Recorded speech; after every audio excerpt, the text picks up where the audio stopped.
we cinematographers, we all use tools, we use cameras and lenses to tell our stories, right? So what are some of your favorite combinations of camera lenses that you personally like and why? Recently, I've been shooting quite a bit on the Red Vista Vision. It's a medium format like video camera. So a lot of people have said like, oh, you know, the Vista Vision is like an 8K or how many K camera, and it's super high resolution. But like that's not important at all actually.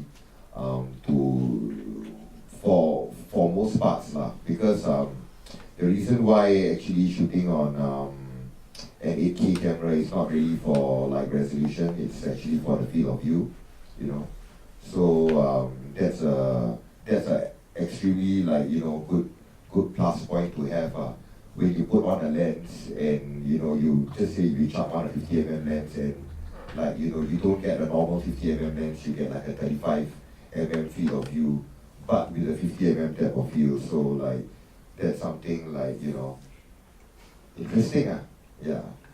So I guess from a still photography point of view, that's why like, you know, some still photographers, they actually swear by like, you know, medium format cameras as opposed to like, you know, smaller DSLRs or like whatsoever. Yeah. Maybe it's closer to how our eyes actually really see. I guess not really. I mean, I don't know how much closer to our eye that is, but I guess like you have more options, you know. Like for example, if I were to shoot on a medium format video camera, I mean, like instead of using an 18mm lens, you know, to get like a wide shot, I can use a 24mm, you know. And we all know that most of the time 24mm lenses, you know, the lines and all that are a lot straighter than let's say an 18mm lens. So less like, distortion. Yeah, less. So like that is like, to me that's a plus point. I see. Yeah, for that. Not because it's 8K or 18K or like, you know, whatsoever. It's just, you just see more, which is cool. What about lenses? You missed out the lens. Oh, the lenses, yeah, because right now actually like, I've been using this set of lenses for a couple of years and it's extremely versatile. So I like to use like the K35s, you know. The Canons? Yeah, and also when I have the luxury, I like to use the Cooks. Cooks what? Yeah, the S7? S4s, S5s. But I don't think they cover. Yeah, I haven't used like that. Like I haven't used the S7s on like, you know, the Vista Vision. But Mandi has, so you can ask him. Yeah. I mean, S7 is for the full frame, the Monstro. Yeah. Monstro is the Vista Vision, so it covers the full frame. Even like 5D or A7S, all those full frame camera, it's made for full frame. Yeah, it's really, you know. So what's your weapon of choice? I mean, if I choose depending on project for sure, depending on look, of course, most importantly on budget. But if generally I think versatile, I will always go for Alexa, because maybe it's not so much about the look of it, but I feel that because I started when I learned I shoot film, so somehow the way they build the camera is a little more simple. Even when you operate the time, right, you somehow it doesn't, you don't have to worry about so many things or some, yeah. So it's like great picture out of the box.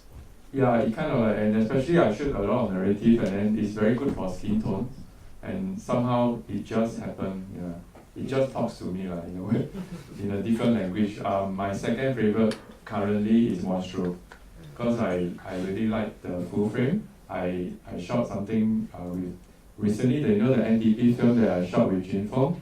I mean, the narrative film they were shot on Monstro, so with Coke S7. Yeah, I really like the kind of look. But my favorite lens nowadays is I always go for vintage lenses like the Super 35, or I source for some other old lenses like the Coke S4. Just take that different edge of it, or even the Super Speed, or the Leica R's, you know, all this. So you have a set of that? Yeah, I have a set of R. I think for those sets are for a lower budget thing, I still can get the Coke S4 near to that kind of look. Right. Yeah, but they are not like fully Cinemog, so the CA have to work around with it a little bit more. Yeah, but good CA, they rank by feel, so no problem. They feel, they touch the lens, they feel. No need to, like, it will just come out. Yeah. What about Sun Sung? Obviously, you use a different type of camera. Yeah, so I use any cameras that doesn't get me into trouble. I travel a lot, right? So flying equipment overseas is an issue. It's a very big issue. And more than often, we have little prep time to bring your equipment across the ocean. Carnet is often not applied, so we have to travel as light as possible. If I have the luxury, I'll bring a Canon's cinema series camera like C300 with EF lenses. Because, like I mentioned before, I'm on my own. I have to carry a lot of lenses myself, my equipment, the tripod. So I try to keep it as light as possible. And once in a while we have to go undercover, and DSLR is most suitable for that. Like A7, which is suitable for low light conditions, or even recently they have this GH5, Panasonic GH5. They are very good. They make you look like tourists, and you still can get beautiful shots. So yeah, these are the equipment that I'll use overseas. You tend to use zoom lenses more than prime lenses? Actually, you're right. Forgot to point out, I use zoom lenses a lot. Only when it comes to like say proper interview, I have my prime lens, interview prime lens ready. For example, a 50mm Canon lens, 1.2 stop. And otherwise, zoom lens is a must because you must be fast to react, and you have no time to change lens, and you're doing this all by yourself. So you rather, if I really have the choice, right, I'll rather stick to a wide shot and let the things happen. At least you capture it. Yeah, recently last year I was in Peru also. They have the BBC shooting Human Planet. We are on the same location.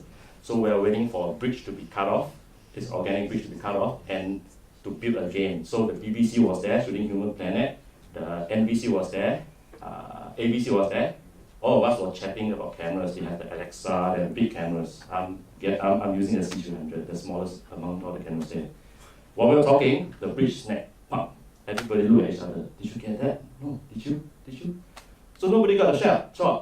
So fortunately, I have another camera, GH4, shooting real-time time-lapse, and that got the shot. BBC wanted to buy the footage, but I leave it to the producer. Yeah. So camera is important, but not ultimately the main gist in documentary filmmaking. It's I think the main gist of documentary filmmaking, the weapon is actually being always ready and flexibility. Yeah. Well, Alan, what do you usually shoot with? Do you mind me asking the student here what kind of camera you guys learn in your school? And what kind of cameras? We have Check it out. So what does the student learn in the school? Alexas?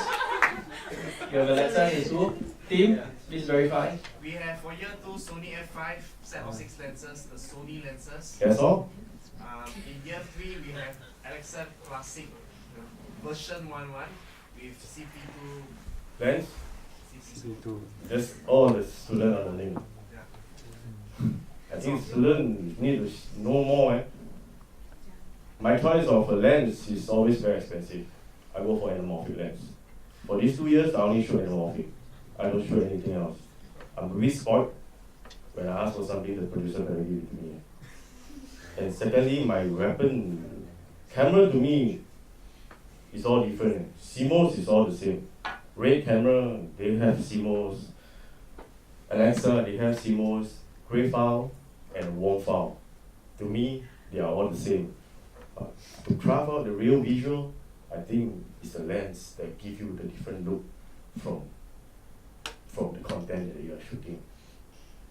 Because now digital world, last time we were shooting film, we used emulsion and film stock to create the look. Because now we can't create with this kind of thing, and because camera, everyone is using the same CMOS.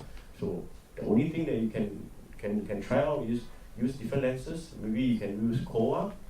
Kowa is anamorphic. There's Lomo anamorphic. My favorite is always Hawk. I always fly in from Thailand. That is my favorite C series anamorphic lens. Me myself, I've just bought a set of anamorphic online that will arrive next year, maybe mid of the next year.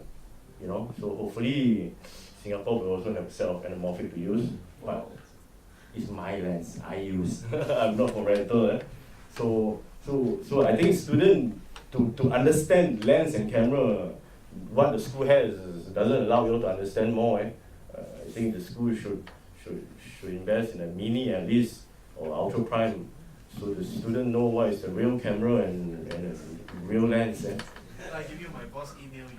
I'll help you on But I guess I have to say that, right? As a student, it's always good to learn from basics. You can learn from simple stuff first. Then slowly, once you have the grasp of how to manipulate the lens, then you go to No, advanced. I don't believe that.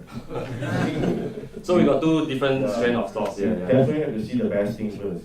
Why are we only restricted to see only the lousy stuff, then see the best stuff? Why can't we do the best stuff first? We know what is the best, then we go and figure out what is the lousiest. Correct. So unfortunately, it's like, once you see a Ferrari, but you have no chance to touch it yet. So why not start with a Nissan first? No. And slowly learn your driving license. Once you get to manipulate the car properly, then you advance to a Ferrari that you can drive 200 km/h in a North Island. Because if your idea, you always have something to fall back. You will never want to improve and move on. So what's the point? Want to do the best, shoot the best, choose the best. If I know I can do what is behind me. So why do I want to turn back and do what's behind me? You know what I mean? That's me. I mean, different people have different thinking. But I only want to shoot the best. So I choose the best lens, best camera for the best project. So you see, local DPs also can be successful. They can be, affordable. So I I think the gist of it is that we have to know the potential of, we have to be aware of what is the best that is available, but sometimes resources just don't give us the means to be able to use them. Yeah. What do you mean by resources? Budget is always. Yeah, it's always and also the knowledge, because actually. But yeah, if you don't have the also chance to use, yeah, where does knowledge come from? Alright, so I guess we have to learn a set anamorphic. Because actually for DPs, I think all of us would like to shoot anamorphic Yeah. also, because we really give a very different Of view of the course. whole thing. That's why, like I say, if you really use best looking lens, why would we want to go back to use a CP2? You know what I mean? Yeah. So if you guys paid for school fees to learn filming, the school has to supply you with the best thing to learn. That's what I feel.